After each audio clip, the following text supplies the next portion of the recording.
Hello, everyone. Thank you again for coming. Welcome to my channel. I'm hoping that you are enjoying some of the videos, some of the previous videos on this series of the realities of running your own business, right? Today, particularly, we will be talking about the first hire for your business. Who should that be? When should I hire? When should I go out there and hire that first person that can help me towards the next level of scaling my business? So, we're going to talk about that. I'm going to give an example of when I decided to take that leap of faith or take that leap in the business to get my first hire. As you all know, if you're new to this channel, I do run an IT firm. I've been doing that for the past 3 years, since August 2020. I have experienced the vast majority. Right now, I do provide services to small to medium sized businesses, and I also run another aspect of the IT firm that focuses on federal and government contracting in IT. And so I've experienced the vast majority from hiring, from the first hire, the realities, the aspects of thinking, oh, you know what, I'm going to have full control of my time and all of that. I've experienced all 9 yards. And I'm here to basically tell the truth about that experience. So let us talk about who that first hire should be. When do you know your business is ready for that first hire? Before you hire that next person or before you hire that next employee or 1099 or contractor, right? You must understand the pivotal parts of your business. You must understand the different aspects of your business, whether it's the financial part or the sales part or the marketing part or the admin part, right? Or the operations part or the technical part. You must understand the different aspects of your business.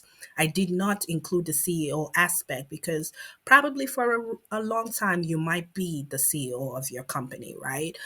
Before you're able to probably hire someone to replace that role and you just being the founder, right? So we'll talk about that different aspects. But you must understand the different areas. Why do you need to understand this?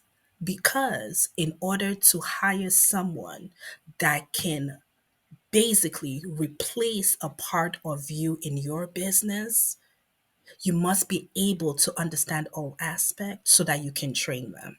It doesn't matter how expert or how much of an expertise a person is in their field. If they are coming to an organization, they must understand the mission, they must understand the vision, they must understand how you operate your business. Do you understand?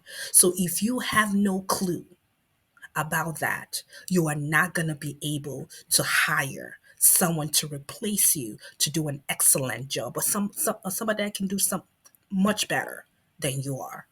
Because whether we like it or not, we do have our strengths and we do have our weaknesses.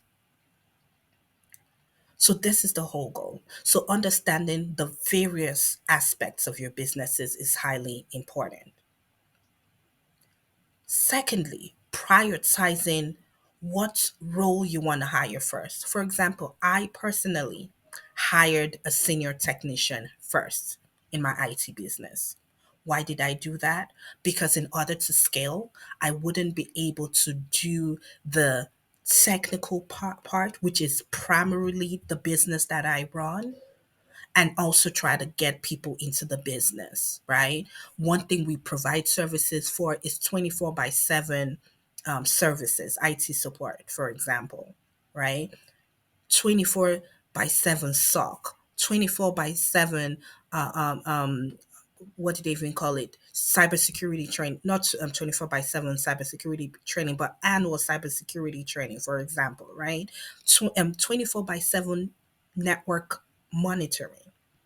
How am I going to do that and be able to get people into the business, get business, right, into the organization? The only way I could do that is hire someone, train him effectively to the way I want the business to run, the standards of my business, the foundation of my business, before I could go out there and get more business. So that's what I did. A lot of other businesses might have to hire an admin assistant because you do not want to spend a lot of your time doing the menial task. You do not want to spend all of your time following up and following up and following up, because whether you like it or you're running different aspects, and following up sometimes, which is a must in business, you might lack in. But having an admin assistant that can organize all of this process is needed. And that's why a lot of businesses tend to hire an admin assistant to organize all of this. My second hire was actually an admin assistant, but to some other company that wouldn't be. Now, I also want to say this. In the midst of hiring all of these people, I did outsource some aspects of the business, right? Because I could not afford to internally hire someone who could do, for example, my sales aspect, who could do my marketing aspect, right? So what I did was I outsourced that because it was cheaper for me. When you're newly starting your business, it's going to be hard getting an account executive or a sales rep inside, right? That could really just focus. It's a lot of money. The good ones charge a lot, right? And you cannot go cheap when you're trying to get a salesperson to bring business. No, if you go cheap, you're going to get somebody who is just going to waste your money. I tried that and it was a waste of money, period, right? So I outsourced that aspect of the business. And we will talk a lot more later on different ways you can market and bring businesses to your organization. We'll talk more about that. But I had to outsource that piece.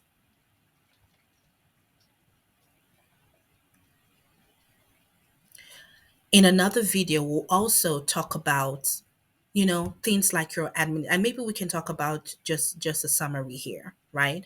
I really want to explore the different roles that most times when your business is newly starting, you might need. For example, administrative role, right? Administrative tasks include things like, making sure they're scheduling appointment, making sure you're not missing any meetings, making sure to remind you of important events, making sure they're following up on your clients, making sure everything that has to do with the operations of your business there. That's usually what we call administrative. The admin work, right, is what you want to probably hand over to your administrator. A lot of times, a lot of small businesses go through getting a virtual assistant. Usually that's cheaper, right? Some people outsource that to the Philippines. I'm going to be honest with you. Right now, my own virtual assistant is from the Philippines, right? I got her through Upwork. And we'll talk more about the different platforms later that you can hire some of these people. We're actually talking on the net about that on the next video. So you have to understand, or you can try to hire someone in your sales or marketing. My admin assistant does a lot of my marketing, and when I mean marketing, she does a lot of the social media posting. She does a lot of the graphic designs. I made sure when I was hiring someone, it was somebody who was acquainted with that. She knows how to handle Canva, all of those kind of things, right? Some companies that are growing we get interns. There is nothing wrong in hiring interns. I'm telling you the truth. There is nothing. The best kind of interns are college students. Those are the best kind of interns. Do you understand? Now you can get any other kind of interest, doesn't matter. But for my field, my industry, which is more in the IT firm, we usually get a lot of interns from a lot of colleges, people that are about to graduate and things like that. And we can dive into those are ways you can actually save costs. High school students, those are great interns, right? People that are about to graduate, those are great interns. Okay. So I hope this was a little bit helpful in guiding you. And one thing I do want to mention, you always want to hire someone in something that is more of your weakness, right? If you're very good at something, there's no need hiring somebody there because you do a better job at it. You want to hire someone in something that you don't do well in. For example, another thing that I outsource is my accounting. Accounting, your finances is a key aspect of your business, right? You must understand the cash flow. You must understand the profit and loss of your business. You must be able to review your balance sheet at the end of the month. Who better to do that than an accountant or a big bookkeeper? So I had to outsource that. And at the end of the month, we review it, we see it, my profit and loss and all of that, so that I understand what is coming in the business and what is going out. Where do I need to increase revenue? Who do I need to let go? Sometimes in your business, you have to look because at the end of it all, you must see what is my return on investment. As I'm spending, what is my return on investment? So there are times I have made wrong hiring decisions. And unfortunately, I had to nicely let people go that were not bringing a return on the business. Those are critical decisions of a business owner. I know we don't like to hear it, we don't like to fire, we don't have to let go, but you have to always look at that book to know where you're spending, where you're not supposed to be spending, who is bringing value to the organization, and who is not bringing value to the organization. You are running a business, right?